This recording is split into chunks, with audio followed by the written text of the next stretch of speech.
All right, so let's go ahead and add some modifiers to our hair system. I'm going to go into the modifiers section right here of our XGen window. And I'm going to come over right here where the little plus sign is, and we're going to click on that. That'll open our add modifier window right here. And you can see that we have several things to choose from, but we're only going to look at 3 different ones here. Okay, we're going to look at noise, we're going to look at cut, and we're going to look at clumping. So let's go ahead and look at cut. So I'm going to click on cut right here. And when I click on OK, you will notice that there will be a slight change to the hair. Let me cancel this for now. I'll tell you what, let me bring this up a little bit closer. Okay. And I'm going to go ahead and click on that plus again. Click on cut. And then click on OK. And as I click on OK again, you'll notice these hairs will change a little bit. All right. Now we can come in here. This will control the amount of cut that we have, and you can see the results right here. If I uncheck this, all right, and then look at our hair. Okay. But what we can do is come in here where the amount is, and what I like to do is right here where it says 0.2, I'm going to change that to 0.7. And then hit enter, and you'll notice again our hairs will change. Maybe I'll change that to 0.9. All right, and again, that just gives us some hairs longer and some hairs shorter than the others. All right, gives us a little bit of variation in randomness. All right. Again, if we want to see what that looks like without the cut applied, there you go. Okay, so let's turn that on. I'm going to go ahead now and add another modifier. We'll click on that little plus again. This time we'll click on noise. So we'll click on noise. And again, when I hit OK, you're going to notice a change to the hair system here. Let's go ahead and hit OK. And now you can see it's got a little bit of waviness to it. It looks a little bit more natural. It doesn't look as straight and computer generated. Now again, we can come in here and change the parameters on this. If we come in here and say right here where it says frequency and magnitude. So let's go ahead and try frequency of 2. And you can see how that really starts to get wavy. All right, let's put that back down to 1 and change the magnitude to say 2 as well. All right, and again, you can see that sort of does the same thing. It just gives you a little bit more randomness in that hair there. Okay, you don't have to work in full numbers. We could say 1.25. All right, if we want to tone it down a bit, and that will, give us a more natural look to our hair. Let's come in again. If we turn that off, you can see just how much change that's made to that. Okay. Now let's go ahead and add one more modifier to this. And this one here, we're going to go ahead and click on that little plus, and we're going to click on clumping.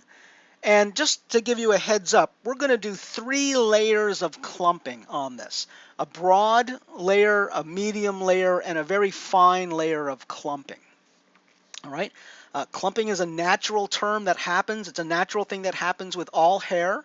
And it doesn't matter really what hair software you use. All right, there are a lot of softwares used to create hair, but clumping is a very common term when we're talking about hair in general. All right, so clumping is really important here. So we're going to go ahead and click on clumping and click on OK, and you'll notice right away that nothing happens. All right, unlike noise and cut, when we apply clumping, there's one more step we have to do to get it to work.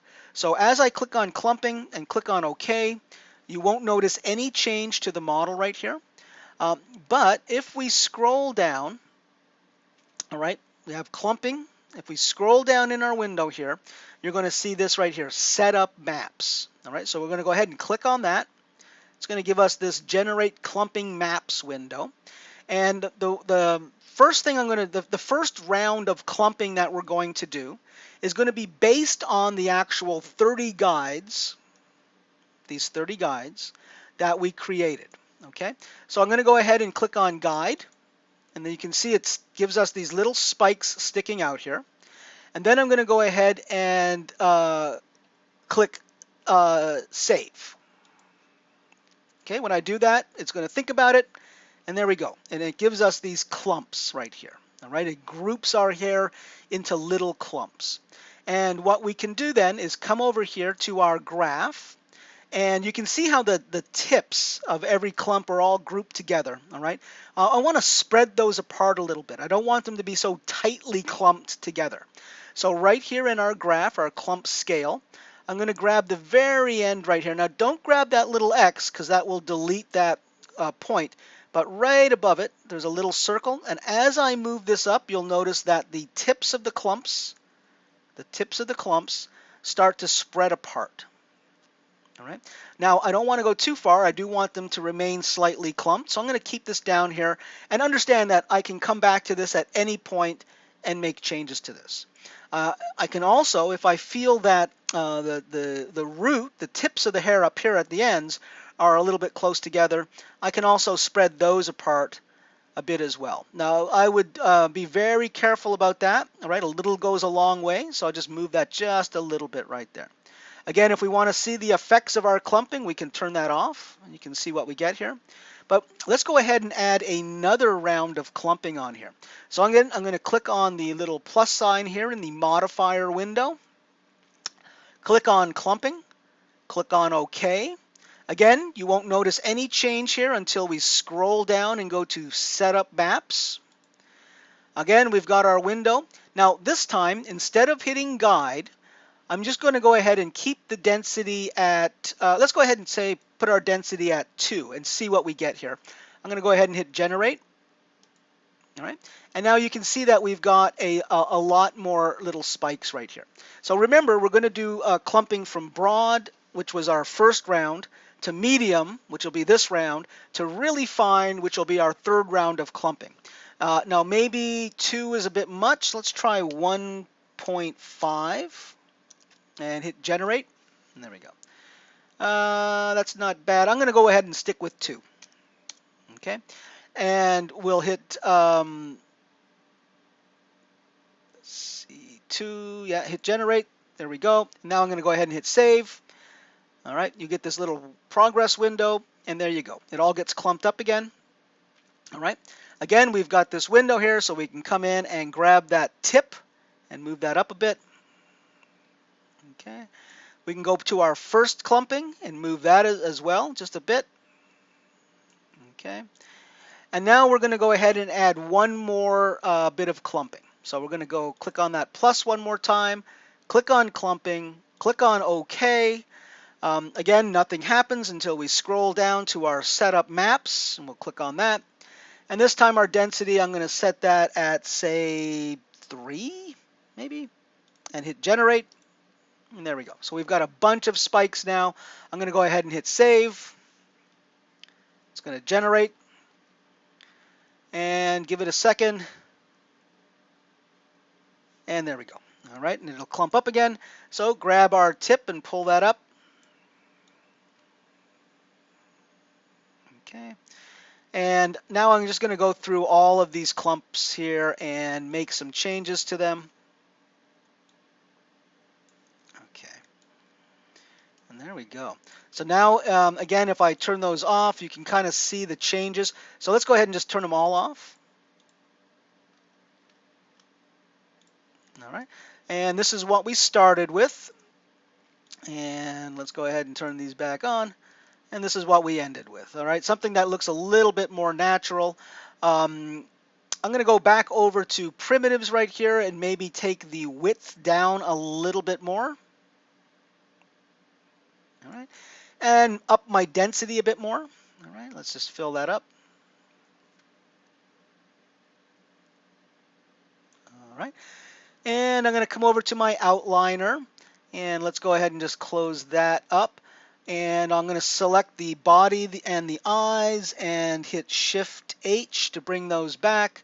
I'm going to take this Friar Tuck piece of geometry and hit Control H to hide that. And now you can see, here we go, we've got our guy with some hair. Looks like we've got some penetration issues, so we'd have to go back in and make some adjustments there. Let me just bring this back here, Control H. or sorry, Shift H to bring that back. And we'll hide this, Shift H, there we go, or sorry, Control H, there we go. All right, now one other thing I guess I want to show you right here is how we can manually come in here and make changes to the length. So if I come back and turn on my guides and hide the hair, right, by clicking this, and these are supposed to be eyeballs, right, an open eye and a closed eye hiding it, open eye showing it to us. So let's hide that, and let's come over to, say, some of these strands right here. I'm going to go ahead and just click on, let's just do one at a time. I'll click on that guy right there. I'm going to hit my scale tool, and I'll scale that up. All right, and I'm going to do this to a few of them. Scale that, and we'll scale that. All right, so we can come in here and select our curves and control the length. Okay, so let's take this. And I'm only going to do it to one side so you can see the difference. Okay, all right, I'll just scroll that up. There we go. And the change takes place pretty quick. Oops. Sometimes these guides are hard to click on. There you go. All right, we'll bring this up. There we go. All right, so now if I come back over and turn on the hair, all right, you'll see that that updated right away, and you can see over here how long the hair is. We didn't touch the guides on this side, but over here, all right, they're a lot shorter because we made these guides shorter. All right, so if you want to go back and readjust them, or maybe up the density a little bit to add more hair to that, you can certainly do that. Just understand that you have a lot of control over this stuff, all right? And really, this is just the beginning. There's a lot more that we can do with XGen Hair. There's a lot of grooming things that we can do. But I really just want you to get the basics, the basic understanding of this and how it works. Let me come back in here and just show these guys again. Right, there we go. And I'm going to hide that piece of hair right there, or sorry, that scalp. And there we go. Let's go ahead and hide the guides. All right. So this is kind of what we get right here with our hair. Now again, don't be confused or upset about the color. We can change the color when we apply a hair shader and begin to render that. Okay. So this is the beginnings of XGen Hair. Obviously, we would want to come in and we could show our guides here, and we can start to move the hair out from the ear so it's not penetrating. All right, if we just hide the hair and start moving these guides. All right, so let's come over here.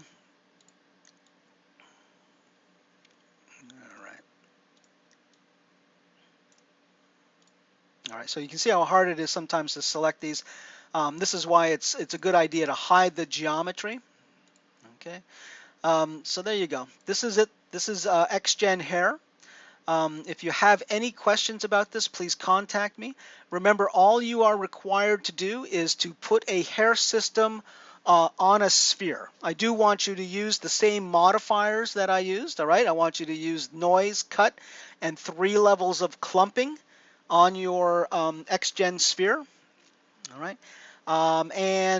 You're going to go ahead and save this, my online class. You're going to go ahead and save this and turn it in. And what I want you to turn in is the entire Maya project directory. All right. So go ahead and save your scene. So you would come over here and go ahead and save this guy, file, save scene as. It will put it into the scenes section. Just call it XGen Hair ball or something like that. XGen Hair ball, XGen Hair sphere, whatever, and save it into that scenes folder. All right. So when you turn this in, I want to make sure that you have your XGen folder there. I want to make sure that I see that. I'm going to look in the collections and make sure that your stuff is in there. And I would like your scene to be in the scene folder, please. Okay, and this is what you will turn in for that entire integrated assignment. It might not even be a bad idea, although I won't hold it against you, if you just come in and do a screenshot of your hair. Control, Shift, and 4. Do a screenshot and throw that screenshot into the images folder. All right, so where is it here? Okay. So yeah, take your screenshot that you just created. And let me see, where is it?